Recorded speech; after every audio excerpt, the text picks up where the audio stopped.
पूर्णिमा व्रत का महत्व। पौराणिक कथा के अनुसार माघ पूर्णिमा को नर्मदा नदी में स्नान का बहुत महत्व है, जिससे सारे पाप कटते हैं और संतान का सुख वैभव की प्राप्ति भी होती है। आइए जानते हैं माघ पूर्णिमा की कथा।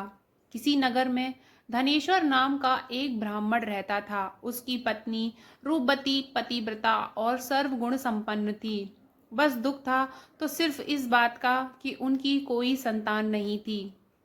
यही कारण था कि वे दोनों बहुत चिंतित रहते थे। एक बार उस नगर में एक महात्मा आए।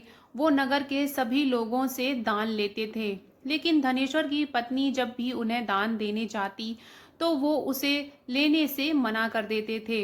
एक दिन धनेश्वर ने उन महात्मा के पास जाकर पूछा, हे महात्मन, आप नगर के सभी लोगों से दान लेते हैं, लेकिन मेरी पत्नी के हाथ का दान क्यों स्वीकार नहीं करते? हमसे अगर कोई भूल हुई हो तो हम ब्राह्मण दंपत्ति आपसे क्षमा याचना करते हैं। महात्मा बोले, नहीं विप्र, तुम तो बहुत ही विनम्र और हमेशा आदर सत्कार करने वाले ब्राह्मण हो। तुमसे भूल तो कदापि नहीं हो सकती। महात्मा की बात सुनकर धनेश्वर हाथ जोड़कर बोला, हे मुनिवर, फिर आखिर क्या कारण है? कृपया हमें उससे अवगत कराएं। इस पर महात्मा बोले, हे विप्र, तुम्हारे कोई संतान नहीं है और जो दंपत्ति निसंतान हो उसके हाथ से भिक्षा लेना अधम या पापी के हाथ से भिक्षा ग्रहण करने के समान है। तुम्हारे द्वारा दिया गया दान लेने के कारण मेरा पतन हो जाएगा। बस यही कारण है कि मैं तुमसे दान स्वीकार नहीं करता।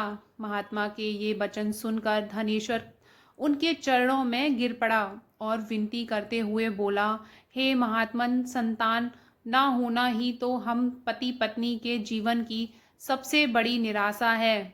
यदि संतान प्राप्ति का कोई उपाय हो तो बताने की कृपा करें। मुनिवर ब्राह्मण का दुख देखकर महात्मा बोले, हे विप्र, तुम्हारे इस कष्ट का एक निवारण अवश्य है। तुम 16 दिनों तक श्रद्धा पूर्वक काली माता की पूजा करो। माँ प्रसन्न होंगी तो उनकी कृपा से अवश्य तुम्हें पुत्र रत्न की प्राप्ति होगी। इतना सुनकर धनेश्वर बहुत खुश हुआ। उसने कृतज्ञता पूर्वक महात्मा का आभार प्रकट किया और घर आकर पत्नी को सारी बात बताई। पति पत्नी को महात्मा के द्वारा बताई गई उपाय से आशा की एक किरण दिखाई दी और धनेश्वर मां काली की उपासना के लिए वन चला गया। ब्राह्मण ने पूरे 16 दिन तक काली माता की पूजा की और उपवास रखा। उसकी भक्ति देखकर और विनती सुनकर मां ब्राह्मण के सपने में आई और बोली, हे धनेश्वर, तू निराश मत हो। मैं तुझे संतान के रूप में पुत्र रत्न की प्राप्ति का वरदान देती हूँ, लेकिन 16 साल की अल्प आयु में ही तेरे पुत्र की मृत्यु हो जाएगी। काली माता ने कहा, यदि तुम पति पत्नी विधि पूर्वक 32 पूर्णमासी का व्रत करोगे तो तुम्हारी संतान दीर्घ आयु हो जाएगी। प्रातः काल जब तुम उठोगे तो तुम्हें यह आम का एक वृक्ष दिखाई देगा। उस पेड़ से एक फल तोड़ना और ले जाकर अपनी पत्नी को खिला देना। शिवजी की कृपा से तुम्हारी पत्नी गर्भवती हो जाएगी। इतना कहकर माता अंतर्ध्यान हो गई। प्रातःकाल जब घनेश्वर उठा तो उसे आम का वृक्ष दिखाई दिया, जिस पर बहुत ही सुंदर फल लगे थे। वो काली माँ के कहे अनुसार फल तोड़ने के लिए वृक्ष पर चढ़ने लगा। उसने कई बार प्रयास किया, लेकिन फिर भी फल तोड़ने में असफल रहा। तभी उसने विघ्नहर्ता गणेश भगवान का सुमिरन किया और गणेश जी की कृपा से इस बार वो वृक्ष पर चढ़ गया, फल तोड़ लाया। घनेश्वर ने अपनी पत्नी को वो फल दिया, जिसे खाकर वो कुछ समय बाद गर्भवती हो गई। दंपत्ति काली माँ के निर्देश के अनुसार हर पूर्णिमा पर दीप जलाते रहे। कुछ दिन बाद भगवान शिव की कृपा हुई और ब्राह्मण की पत्नी ने एक सुंदर बेटे को जन्म दिया, जिसका नाम उन्होंने देवीदास रखा। जब पुत्र 16 वर्ष का होने को हुआ तो माता पिता को चिंता होने लगी कि इस वर्ष उसकी मृत्यु निश्चित है। दंपति ने देवीदास के मामा को बुलाया और कहा, तुम देवीदास को विद्या अध्ययन के लिए काशी ले जाओ और 1 वर्ष बाद वापस आना। दंपति पूरी आस्था के साथ पूर्णमासी का व्रत कर पुत्र की दीर्घ आयु होने की कामना करते रहे। इधर काशी प्रस्थान के बाद मामा भांजे एक गांव से गुजर रहे थे। वहां एक कन्या का विवाह हो रहा था, परंतु विवाह होने से पूर्व ही उसका वर अंधा हो गया। तभी वर के पिता ने देवीदास को देखा और मामा से कहा, तुम अपना भांजा कुछ समय के लिए हमें दे दो, विवाह संपन्न हो जाए उसके बाद ले जाना। यह सुनकर मामा ने कहा, यदि मेरा भांजा ये विवाह करेगा तो कन्यादान में मिले धन आदि पर हमारा अधिकार होगा। वर के पिता ने मामा की बात स्वीकार कर ली और देवीदास के साथ कन्या का विवाह संपन्न कर दिया। इसके पश्चात देवीदास पत्नी के साथ भोजन करने बैठा, लेकिन उसने उस थाल को हाथ नहीं लगाया। यह देखकर पत्नी बोली, स्वामी आप भोजन क्यों नहीं कर रहे हैं? आपके चेहरे पर ये उदासी कैसी? तब देवीदास ने सारी बात बताई।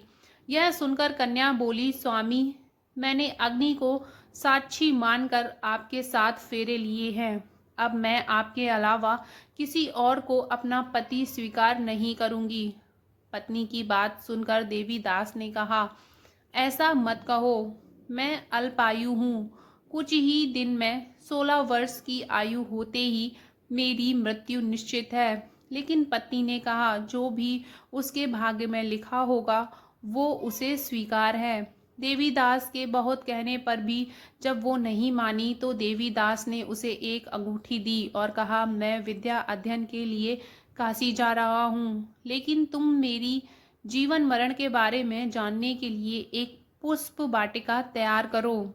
उसमें भांति भांति के पुष्प लगाओ और उन्हें जल से सींचती रहो। यदि वाटिका हरी भरी रहे, पुष्प खिले रहे तो समझना कि मैं जीवित हूँ, और जब ये वाटिका सूख जाए तो मान लेना कि मेरी मृत्यु हो चुकी है। इतना कहकर देवीदास काशी चला गया। प्रातः काल जब कन्या ने दूसरे वर को देखा तो बोली, ये मेरा पति नहीं है, मेरा पति काशी पढ़ने गया है। यदि इसके साथ मेरा विवाह हुआ है तो बताए कि रात्रि में मेरे और इसके बीच क्या बातें हुई थीं और इसने मुझे क्या दिया था। ये सुनकर वर बोला, मुझे कुछ नहीं पता, और पिता पुत्र लज्जित होकर चले गए। उधर एक दिन प्रातःकाल एक सर्प देवीदास को डसने के लिए आया, लेकिन उसके माता पिता द्वारा किए जाने वाले पूर्णिमा व्रत के प्रभाव से वो उसे डस नहीं पाया। तत्पश्चात काल स्वयं वहां आए और उसके शरीर से प्राण निकालने लगे। देवीदास मूर्छित होकर गिर पड़ा। तभी वहां माता पार्वती और शिवजी आए। देवीदास को मूर्छित देखकर देवी पार्वती बोली, हे स्वामी, देवीदास की माता ने 32 पूर्णिमा का व्रत रखा था, उसके फलस्वरूप कृपया आप इसे जीवन दान दें।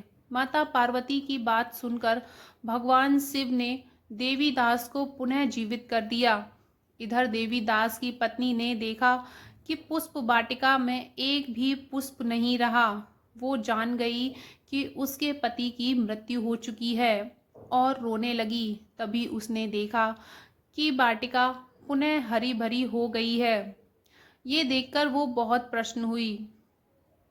उसे पता चल गया कि देवीदास को प्राणदान मिल चुका है। जैसे ही देवीदास 16 वर्ष का हुआ, मामा भांजा काशी से वापस चल पड़े। रास्ते में जब वो कन्या के घर गए तो उसने देवीदास को पहचान लिया और अत्यंत प्रसन्न हुई। धनेश्वर और उसकी पत्नी भी पुत्र को जीवित पाकर हर्ष से भर गए। यह कहानी अगर अच्छी लगे तो वीडियो को लाइक ज़रूर करें। राधे राधे।